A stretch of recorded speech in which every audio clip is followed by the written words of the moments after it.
పోటీ చేసే టీడీపీ జనసేన అభ్యర్థుల తొలి జాబితా వచ్చేస్తోంది. ఇవాళ మాఘ పౌర్ణమి మంచి రోజు కావడంతో మొదటి విడత అభ్యర్థుల పేర్లు వెల్లడించాలని నిర్ణయించినట్లు టీడీపీ వర్గాలు తెలిపాయి.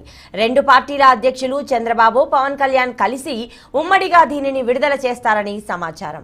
జాబితాలో 65 నుంచి 70 మంది వరకు అభ్యర్థులు ఉండే అవకాశం ఉంది. వీరిలో టీడీపీ నుంచి 50 నుంచి 52 మంది, జనసేన నుంచి మిగతా వారు ఉంటారని అంటున్నారు. ఇక చంద్రబాబు శుక్రవారం సాయంత్రం ఇక్కడ ఉండవల్లి నివాసానికి చేరుకున్నారు. పవన్ కళ్యాణ్ కూడా మంగళగిరిలోని తన నివాసానికి వచ్చారు.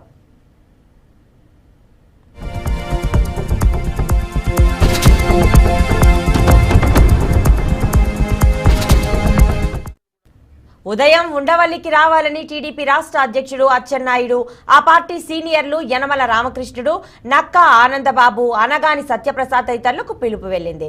విషయం ఏంటో వారికి చెప్పకపోయినా జాబితా విడుదలపైనే సమావేశం ఏర్పాటు చేసినట్లు భావిస్తున్నారు.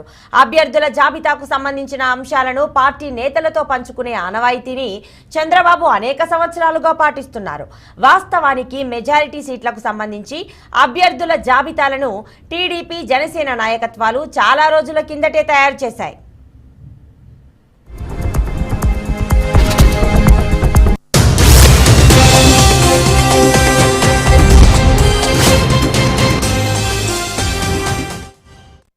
ఇక చంద్రబాబు కుప్పంలో, పవన్ కళ్యాణ్ భీమవరంలో పోటీ చేయనున్నారు. అలాగే టీడీపీ రాష్ట్ర అధ్యక్షుడు అచ్చెన్నాయుడు, జాతీయ ప్రధాన కార్యదర్శి లోకేష్, జనసేన పీఏసీ చైర్మన్ నాదెండ్ల మనోహర్ పేర్లు కూడా తొలి జాబితాలో ఉంటాయని పార్టీ వర్గాలు చెబుతున్నాయి. తమ సిట్టింగ్ ఎమ్మెల్యేలందరికీ సీట్లు ఇస్తామని చంద్రబాబు గతంలోనే ప్రకటించారు. ఇందులో 2-3 ఎమ్మెల్యేలకు సంబంధించి కొన్ని సమస్యలు ఉన్నాయి.